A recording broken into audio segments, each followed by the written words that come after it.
Welcome to Leading Vision Podcast. It's Emmanuel Ame, aka Leader. Leading Vision Podcast, first of its kind in Zaria, Kaduna State. Don't go anywhere. Please follow us on all social media handles where we bring in diverse guests to come share with us from their worlds of experience, from all walks of life. And today, we're not doing less than the usual. I have an amazing co-host in the house today. She's the last born of Leading Vision Podcast. I'm thinking another person, but Maryam Magaji. Now she has one funny pet name. When he gets, I will ask her about it, but you can call her Fina. Is it Pina? Pina. So when it comes to her, she will explain where Pina came from, because I don't know. Because the people I know where Pina are the Sarafinas, the Philomena. So I don't know where she go get Pina from Maryam. So when you get to that with them, and of course I have my own younger brother, my blood younger brother. He's an actor. He's a good photographer. He is a creative person. He does I don't know whether monologue is a thing. It's from him I started seeing how one person can just be in front of the camera and just be stupid and make something out of it. Now, of course, creativity. And today, I'm talking about no other person but actor, because he calls himself one actor. So please, you can follow him on Instagram or as, is it actor James? Oche the actor. Oche the actor. Oche the actor. So how Oche the actor? Oche the actor is James Oche Ame. Oche the actor. Now, of course, you're welcome on the show, guys. Thank you. Now, want to talk about creatives.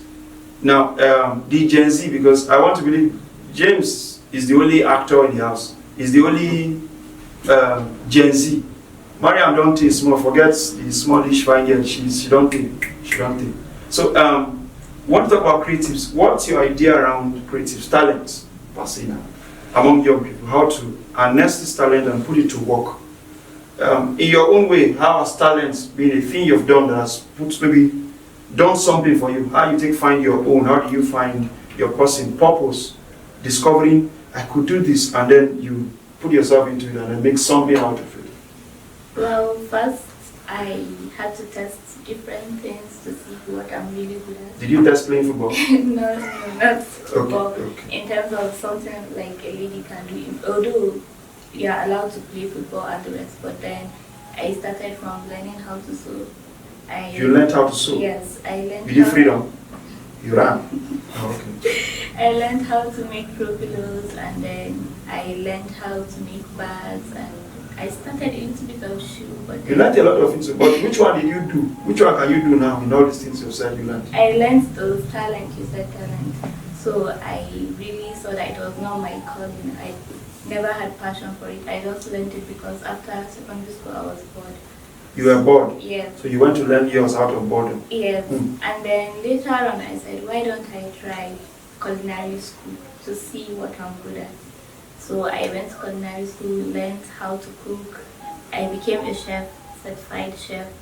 And then a year I tried it. I started cooking, just doing random videos, posting it on TikTok, and then let me test it on TikTok to see if you have an approval from the people. Yes, and then it became a success. I had a few encouragement, few followers, and I now said, this is really what I want. This is my passion. This is my talent. I started learning more, investing, and I said, why don't I open a kitchen? Even though it's virtual one, like Fodio's kitchen, to see if people will really buy into it. And then say that to the camera again. I didn't get that. Fodio kitchen. Fodio's kitchen. Fodio's kitchen. Yes. And then I said maybe people will buy into it and the rest, and it became a little bit of success. I'm still growing it, but then the encouragement I'm getting and people trying to learn from me, my friends, family, outsiders, they were now looking up to me, like I became a model to them, and I said, wow. So I really should go into this, should learn more and educate myself, and that was how I found myself in entrepreneurship. I became an entrepreneur and a chef. So now, what happens to the tailoring, the throw pillow, the shoe and bag? You know, in fact, I sold the machine. I said, this is not. You sold the machine? I sold it. I said, this is not my thing. I sold it. I bought a ring light. With the change, I bought studio light. I said, let me invest in this culinary skill to see how far I'll go with it. God, you want I've just been wasting my time. Ocha the actor, how did you come about your own talent? Okay, for me it has always been there. I always believe in the God factor in my life, always. I always believe that God has already planned my life and it will always be my thing. Right from childhood days, even when I sit before the TV, watch all those old shows like Super Story and Papa Ajasco and the rest. And I always beat myself and say, I can do this. I can even do it better than some of the actors. The way some of the actors then used to do. And I was like, this is something I can do better. But you know, growing up in Nigeria from childhood, you have a lot of childhood dreams. You want to be a pilot. I stayed with my uncle and I thought I would be a doctor because I stayed in his pharmacy for like 8 years plus. So I was around medicine and stuff. So I thought I would be a doctor, and that was what I wanted to go out to study in school. So for you, the coming factor was because of you're making a dream out of what you see around. It's not about you have something internally you wanted to do. It was from okay, I could be a doctor around this. This is then that was my mentality. Then growing up, when I was with my uncle, I thought I would be a doctor, and then I came back after the whole doctor dream crashed because I did not further my education there. So I came back to Kaduna State in 2018. So I was here and we were very close to the barrack. So I always see soldiers go for their runnings and stuff. And I got the morale then and I thought I would be a soldier. And I started the pursuit to be an army. But with time, it has always been in me. There's this still voice that I am called to do more than I'm not saying it's bad being a soldier, but I'm called to do more than selling my freedom. I am born to be a creative. It's always in me. Because even when you're young, you're born to be, you said, selling your freedom. So soldiers sell their freedom. No, I'm not saying they sell their freedom, but in my own head, then it's like selling my freedom, not being able to do. You selling your freedom. Yes, is why you didn't join. The army. Okay. To sell, I just feel there's this much investment in me by God that won't work under the pressure of being a soldier. So I had to free myself not being a soldier so as to be creative. And as somebody that would eventually be an actor, when I was a child, when my dad would come back, when we were illegally going to play out, we would fake being asleep, and we do it so well. Even me, I used to. So you do it so well. Don't talk for all of us. Stop. Okay. Because I and my siblings did so. You did it so well. I do it so well, and I do it so well. I always have this feeling in it that I can fake this. I can think of a character and fake it, and I feel like I do it so well in my childhood, and this is something I should keep doing. So with time, due to social media influence, I've been seeing a lot of people, and I want to say shout out to Chimeze Imo. He has been somebody that supported me from day one when I wanted to start out, because I wanted to be an actor but I don't know how to come around it. So I just reached out to him on Instagram. He's the Trailblazer winner for ANVCA 2023. But he replied back, like, it was surprising to me, but he replied me and he encouraged me and he said a lot of things about if I really feel it's worth it, I should invest in it, I should go for it. And there's this this belief I have that once something is for you, even at the start, there will always be green light. So even at the very start of my career, there's this green light. Directors, I mean, people like Toka Makbaro is like one very big producer, not just in Nigeria but in Africa. He reached out to me, he followed back, he encouraged me in some sort, and a lot of green lights from here and there, not up to a year plus in my career. And the Critics Company, a very popular teenage group that creates amazing films from Africa, not just Nigeria, they reached out to me and they called me and they feel like, we see what you do, it's amazing and we want to give you an opportunity. And that was how my first film came about, A Tomb for the Abandoned. So there was this green light factor even at the very start of my career, and I feel like, yeah, this is it. And there's always this small still voice always in your head that steer you around where the right path is. And mine has always been doing that. My instinct has always been pushing me towards it, and as I keep going, it's only get better. So how do you now cure? How do you walk around the part where your peers are into fraud or into one illegal thing or the other? How did you come out and not end up being a child like that, a young man like that? Yeah, one thing I will owe it to God. First of all, the God factor is always in my life. I believe God have always programmed my life for things. It's not like I did not get in contact with opportunities to become a young boy or to become something else other than myself now.